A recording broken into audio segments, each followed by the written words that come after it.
recording at the end of the session. That video takes some time to render, and I will email it out as soon as possible. And then also, if you have questions as we're going along, please feel free to ask them in the chat or the question box. I will be checking in with those periodically, and I want to make sure that you have the ability to ask questions and get your questions answered. So without further ado, I'm going to go ahead and share my screen with you.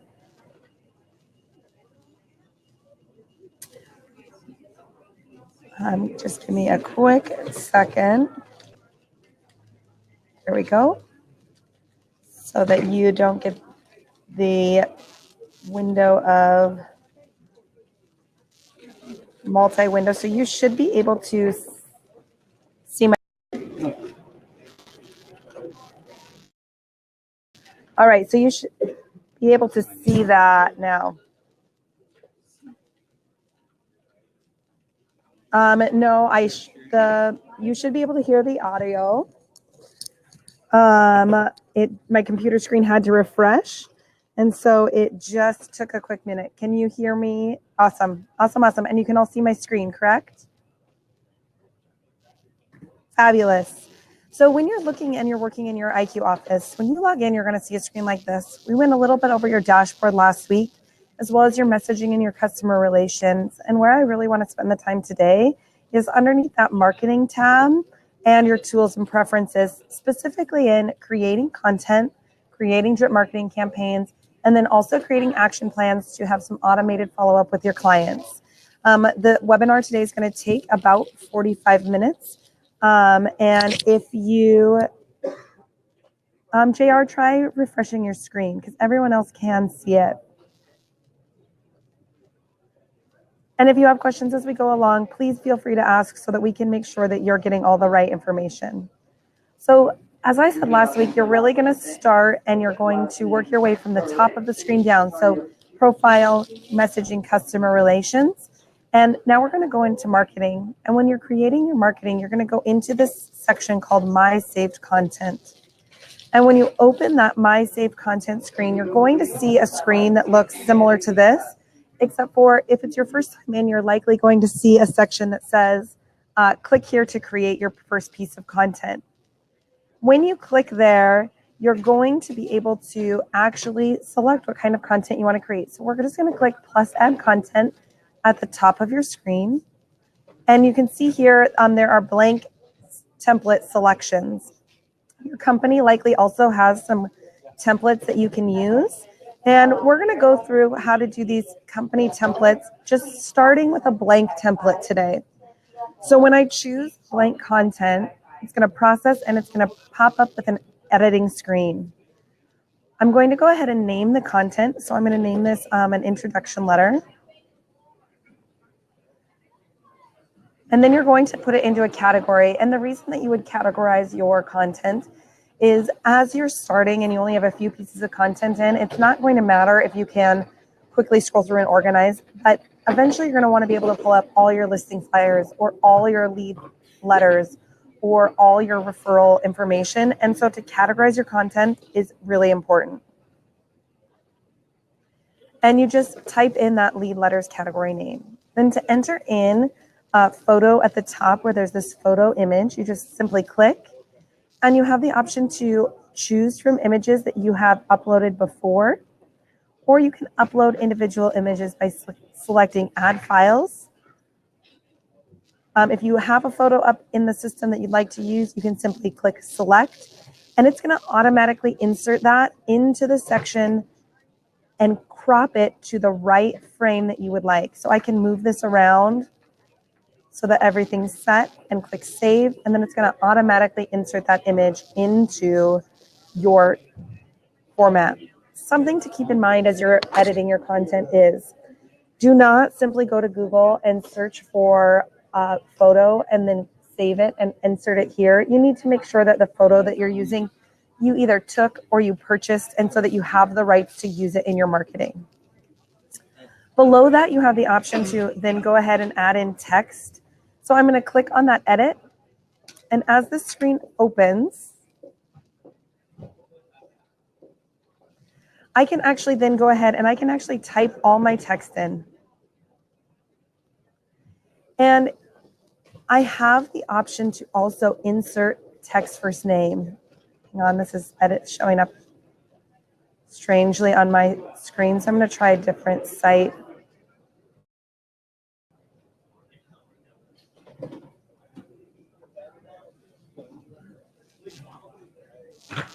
Bear with me here while I bring up another screen that so I can get the right, to showing you the right thing. It's pulling up.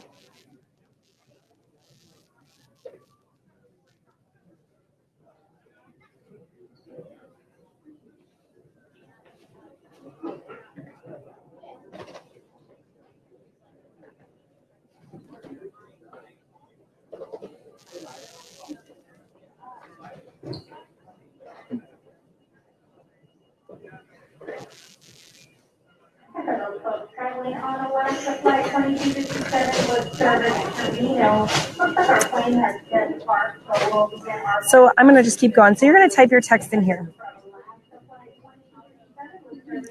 You also have the option here where it says add to text. You can actually select these items and you can automatically insert these to your text. So if you want to create a letter that has a client first name or it has your agent signature in it, you can automatically insert that in. And what I want to do is I'm going to pull up one to show you. But now I can see I've got this introduction letter here. I've got it categorized, and then I've got my content here. My choices are that I can go in, I can save and get the HTML, which is save and get the code. I can save and print it. I can save and email it, or I can simply save this content. Now, when you're in your marketing tab, notice that there's a way to go to your campaigns. You can create print, you can create email content. And really what we're doing is we are creating content to use in your campaigns and in your email and in your print campaigns. So I'm going to open up one of these to show you. Let's see this one, actions, edit. I can see here, it's a listing flyer. Here's all the listing information. It's automatically updating from MLS, so I can see it's pulled all this listing information. 1201 Parkview Drive. If you're creating a property flyer, you can see this little select property on the right-hand side of the screen. You can actually choose from all of your active properties. It's automatically going to enter the content. It's automatically going to enter the flyers, and it's automatically going to generate that flyer for you. So you're no longer spending a lot of time going in and actually creating flyers for properties to email out or to post on social media. You can actually just click select properties, and it's going to reach out to MLS. It's going to grab the photos that are there, the pricing, and the description, and enter them automatically into the flyers. So creating your content is a huge tool. I want to make sure everybody's good to go with actually going into that marketing section and knowing that you can create many different kinds of flyers. So property flyers, blank content, holiday e-cards, a lot of that. How many of you have actually created content within the system before today? Either answer yes, I have, or no, I have not. Awesome. So JR, what are you using to create flyers? So Karen has, Paula hasn't, JR hasn't. Paul, Kelly, Naya, have you created content? Awesome. So most people have not. So there's a huge marketing tool in here for you to use. I'm creating that content. It's pulling the property photos. I can go in, I can edit this description if I would like. I can say, hey, I actually need to make sure that the price is included, or I want to say seller is ready to move. I can go in and I can actually edit that content. Anything that I hover over in this postcard or this flyer, I can then go ahead and edit. So you can see there's a lot in here that I can edit and I can change. If I don't want it to be the bedrooms or the bathrooms, maybe I want this to say over 4,000 square feet. So I can actually change this to say 4,000 plus if I want.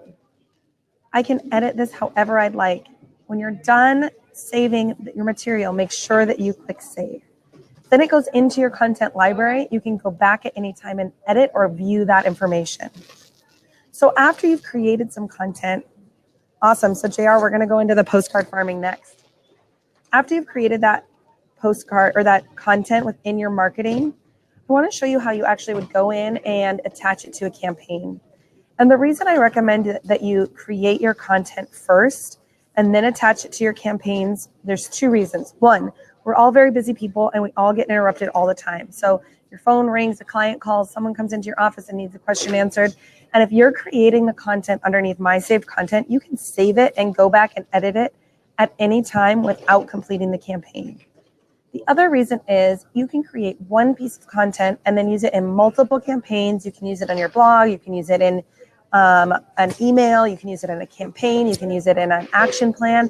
But if you create your content within a campaign, it only lives in the campaign and nowhere else. So that's the reason that I recommend creating your content first and then your campaign. Does that make sense to everybody?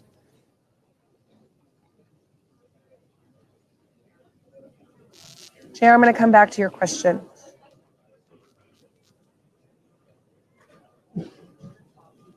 Awesome. So Karen says that makes sense on why I create it first. Perfect. So then once you want to create an email campaign, and an email campaign is a scheduled email event that goes out either on a date or an interval basis to contacts that you have added to the campaign. So if I go in and I click on my campaigns, I can actually then go in and see I have many campaigns in here, or I can create a new campaign by clicking the plus in the upper right-hand corner. And when I click that plus, the first thing I'm going to do is name my campaign. So maybe this is my webinar campaign. You need to name it something so that you know what it is. And then I'm going to go down to my content, and it's actually going to fill in all of the content that I have created. So I'm going to create and select the first content that I want to use for the first event. So I say, hey, I want to use this introduction letter that I created. Now I can go in, I can say, it was great to meet you. And this is going to be that email subject line for that first email event. Then I'm going to choose how I want to send it. Do I want to send it using a date, a month, a holiday or birthday, an interval, a day of week, or a transaction date? So a date means I'm actually going to just choose a day on the calendar for that to go out. So does that make sense to everyone? I'm just choosing a date on the calendar for it to go out. Hey, I want it to go out on this Friday. I want it to go out after 9:00 a.m. Awesome. So the next choice that you have is you can have it go out on a month. So you can say, hey, I want this to go out every February 1st. So perhaps you have a generic checking in email that is a, hey, just checking in, wanted to see if you needed anything. Also, click here to see new listings. That's something that you could say, I want that to go out on the first day of every month, and you could schedule it that way. You also can do a holiday or birthday, so you can create a birthday card or an Easter card or a Mother's Day card or Memorial Day card. And you can actually say, hey, I want it to go out on that holiday. And so you can schedule it per the holiday. The next way you can choose is interval. And what an interval is it says, I want this email to go out this many days after someone is added to the campaign. So you can say, hey, I want this introduction letter to go out. I want it to go out one day after this person is added to the campaign after 9 a.m. A day of week would be, hey, every Thursday. Maybe you have a hot new listing email that you want to go out every week on Thursday. And then a transaction date is based on the transaction date within the client's profile. And it says, hey, I want it to send after 1 year. So this can be something like a happy home anniversary card or something of that nature. And that goes there. Now, as you're thinking about your campaigns, know that you can mix and match these send on using. So you can choose some content to be sent out on an interval, some content to be sent out on dates. It is only for the event you are working on that you are setting when it sends. So if you create another event, you choose how that one is sent independently of all the other events in the campaign. Does that make sense?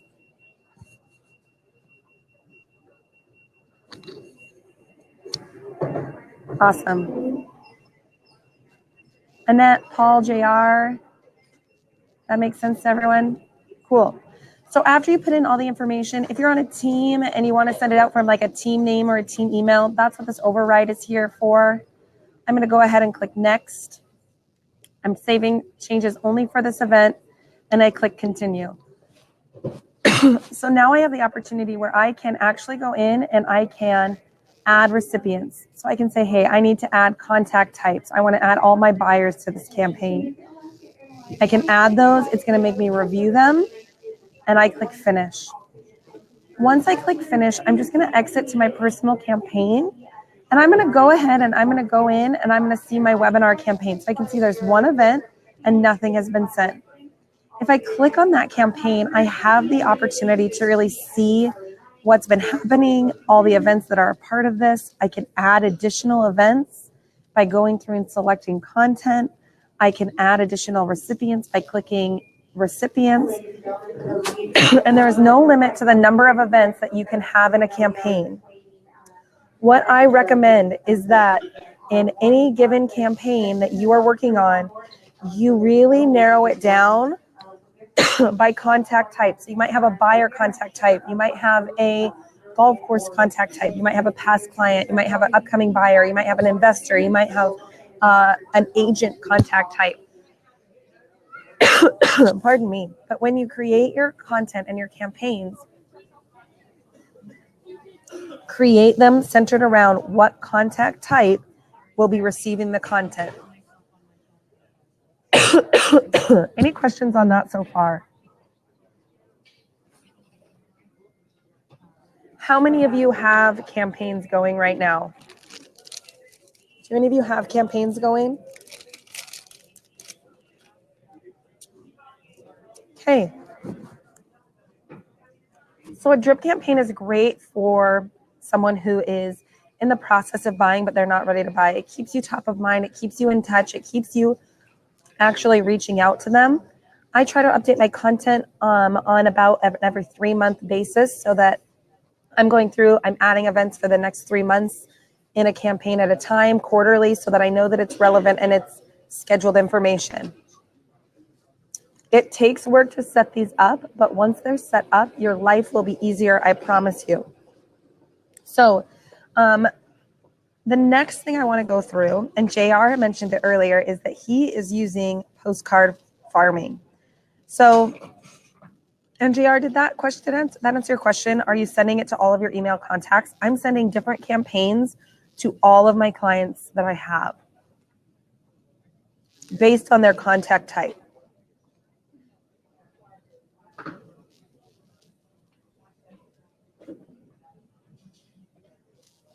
So JR, would you want to make sure that answered your question? If it didn't, if you can rephrase that question and type it in that chat box, it would be super helpful. So in addition to email marketing, the system also has a place called orders. And this is where you can go in and you can actually order postcards and farm an area, and the system will send them out for you. It's very easy to set up. You pay through the system. I'm going to show you how that works now. So we're going to click this plus order in the upper right-hand corner.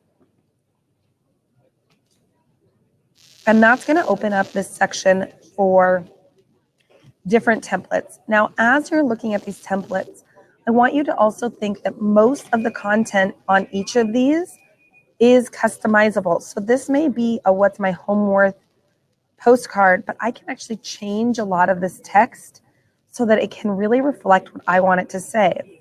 There are a whole bunch of postcards in here. So just reduced, there are buyers for your neighborhood, home valuation, agent promotion, open house. Keep in mind that postcard orders, there's a few things you need to do. No, one, the minimum order is 100 postcards. So 100 postcards is minimum.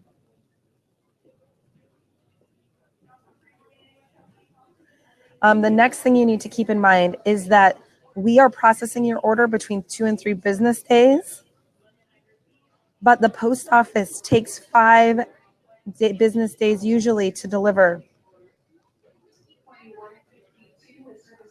So you need to make sure that you are ordering your postcards with a lag time of 10 to 12 business days, so that you know that it's going to take that. A lot of it is the post office. We're doing everything we can to make sure that we're getting things processed as quickly as possible. So let's select this gray postcard. Once I select it, I can actually go in, and again, much like the content for the email marketing or the print marketing, I can change anything that has an edit button. So I can say, hey, I can't wait to meet you. I can say open house June 5th, 10 o'clock to 2 o'clock at 123 Versailles Street.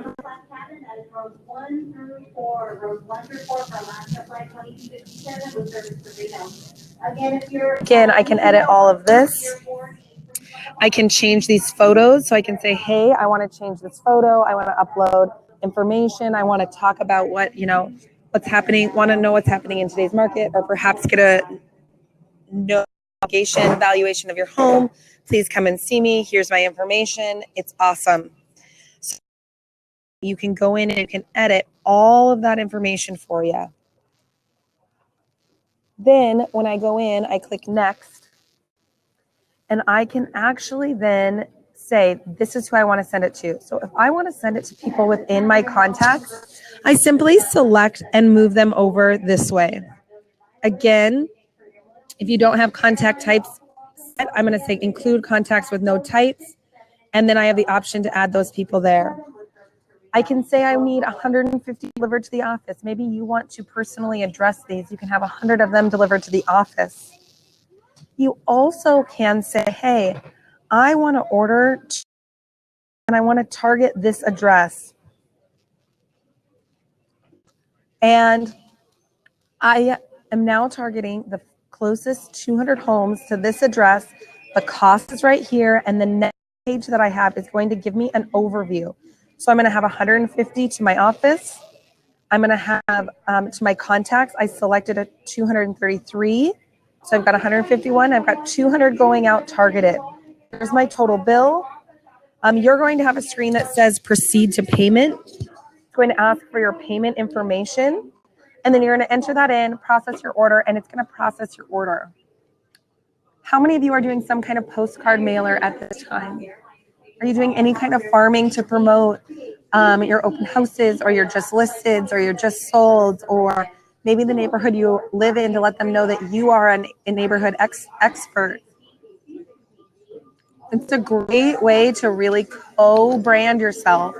Organizing community things like community garage sales, you can promote via postcard. Open houses, your real estate expert lives next door. Come by my house on Friday afternoon for a happy hour. You can really, really reach out to the people that you target, and you have to do it a multifaceted way. This is one of the ways that you get in front of them many ways. So you're emailing them, you're mailing them, you're meeting them face to face, and you're actively interaction. And that anything that you can automate is easier. Awesome, Paul, and great that you're sending a magnetic business. Next part of what's their home worth. It's keeping in touch on a consistent basis. I would recommend sending out some kind of mailer to the same address area at least once a month. So they need to see your face once a month so that they can really know who you are. You should be mailing, emailing, sitting open houses, knocking doors, doing all your farming in the same area, and you need to commit to at least 6 months of doing it before you're going to see real. Cool. So the next that I want to talk about just a little bit is under your tools and preferences, you have an option to create action plans. And within your action plans, you can actually specify whether you want them to be an action plan for a listing or for a contact. And you would click on the plus new button to create a new action plan. I'm going to go ahead. I'm going to name this my action plan for my past, maybe I'm going to say referral agents. Again, that's going to go to contacts and leads, and I'm going to click save. Now I'm going to go ahead. I'm going to add items to the action plan. So again, I can have an automatic system email. I'm going to send it 5 minutes, 1 day. I'm going to send it from me, the agent, the owner of the contact. If you're on a team, you can actually send it from yourself or from the agent who's working the lead. And again, here's where I'm going to search for content.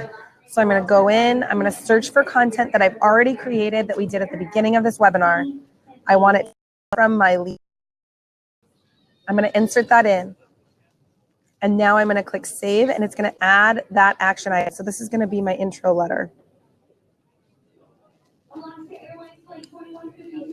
You then can add an additional one. So maybe you want to add them to an email campaign, and you're going to name this important dates campaign. And I want them to be added to this 5 days after they are added to the action plan. And I'm going to add them to my important dates campaign. I also can add follow-up requests. So this can be my monthly voice-to-voice. And what's really cool about this is you say, hey, I want to do it 2 days after I add them to the action plan. I don't want to blacklist myself if it's overdue. I want to repeat it every 15 days, and I want it to repeat for 99 times. I want to be notified 1 day ahead of time, and it's required. So now you have a monthly voice contact, you have an intro letter, you have an important date campaign. Everybody with me so far?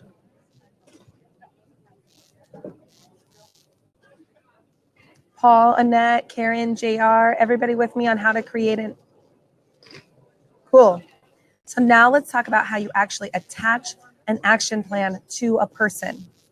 So I'm actually going to go back to my home screen. And I'm going to open a contact to edit. And I'm going to go to the Actions tab. And here I'm going to add an action plan. Again, what we did today was that we did a referral agent's plan. I'm going to check that box. I'm going to click Save. And what I want you to see here is that the important date campaign and the intro letter do not have a due date because they are automatically going to happen. Only thing that has a due date is that monthly voice contact. And if I refresh my screen, I'm actually going to see on my home screen, here's my Voicely Month contact with Paul, and I can go ahead and mark it done, and I can continue to work that lead. So how many of you have an action plan that you're actually working for your contacts, your spirit agents, your past contacts, your potential clients? How many of you actually have a plan that you're working? Awesome. Naya, are you automating that, or are you just keeping track of what you need to do? One at a time. Yeah, so the system will keep track of this for you. It takes away the guesswork. So everything you actually have your to do, I can go ahead, I can mark this done for Paul. It's going to pull up all my notes from him. I can say, Paul attended webinar about home. I can click save, and it's done. And now it's automatically going to next month populate with when I need to follow up with him again. So now oh, I'll give it a minute. Awesome, Naya. So you can have 2 different action plans and 2 different sets of content tailored for your 2 different language groups that you use. Paul, it should be catching up. You can easily tailor this because you're creating it as something that you do. So Paul's group is going to actually be showing something that is different than Naya's is, that's different than Annette's is, that different thing is Karen is, and they're all customized to how you do business. So last thing I want to talk about today is just a little bit underneath this listings tab. We're just about 30 minutes in. It's a lot of information. We know that you only have the capacity really for about 40 minutes. And I want to make sure, I know some of you were on the webinar this morning, but some of you were not. So underneath your listings, you can actually go in and you can schedule open houses in the system. So you can open up your listing and you can go to open houses and you can schedule all your open houses in the system. When you do that, it gives you the opportunity to have them actually listed on that listing website. It also gives you the opportunity to really utilize this open house tool. When you go into that open house tool, you can see here's the Kimberly Lane, here's the open houses. There is a sign-in page that is available to you. Give it a minute while that is opening up. But you can actually have a welcome screen at all of your open houses where clients can put in their first name and their name, their email address, their phone numbers, and information about when they're looking to move, as well as their comments. So if they're working with another agent, so say I'm working with Naya, I'm going to actually say, would you mind just putting your agent's name in there? Then I know who to follow up with. It signs them in and has the opportunity to have that actually texted and emails to them. I'm going to show you what that text looks like for your client. Hang on, let me pull up my messages for web.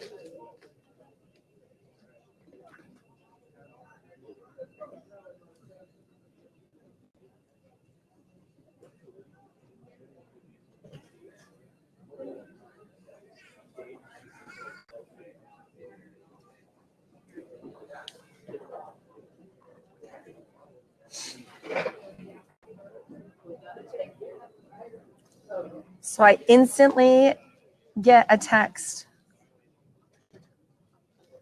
Kelsey, thank you for stopping by this property. Here's the link for the details on the property.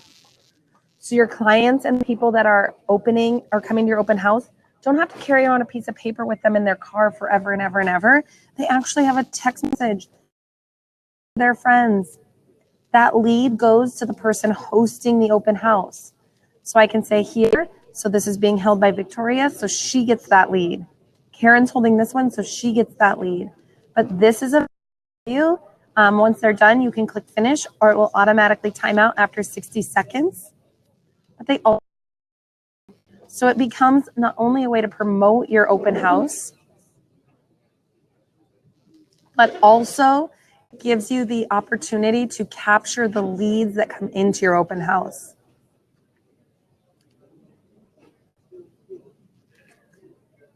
I'm not sure why your guys' screen is freezing, and I apologize for that. The good news is this is being recorded, and you will get a copy of the recording, so you can go back through it and do it.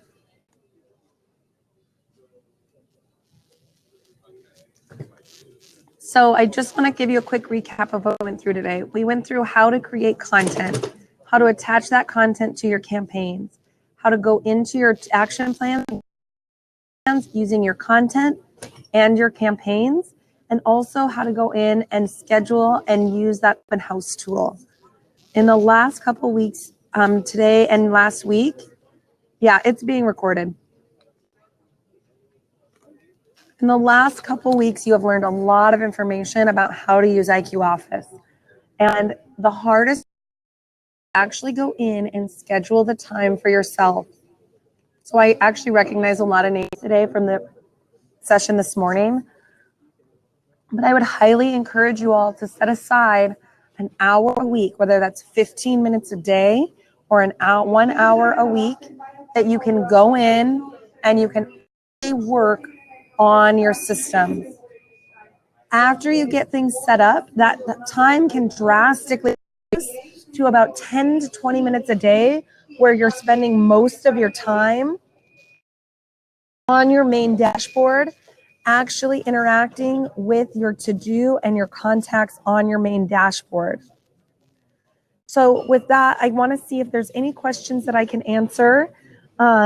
We have gone through everything that I have to go through today, and you will all get a recording of this. It takes about an hour to render. As soon as it's done rendering, I will be emailing it out to all of you, as well as posting it on YouTube and the Facebook page. For those of you that are not part of our Facebook page, you can actually find us at Realistiq Users. And we also have a YouTube channel. And that YouTube channel is Realistiq Support.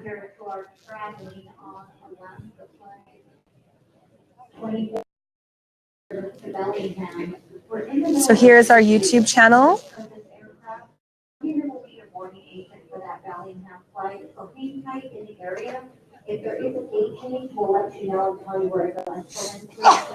I'll pull up that Facebook page as well.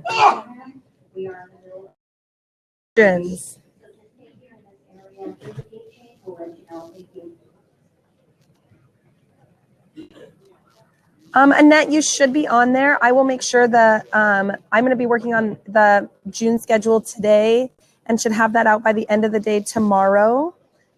So I will double check. I'm actually going to write myself a note right now to say to check and see if you're on that training email.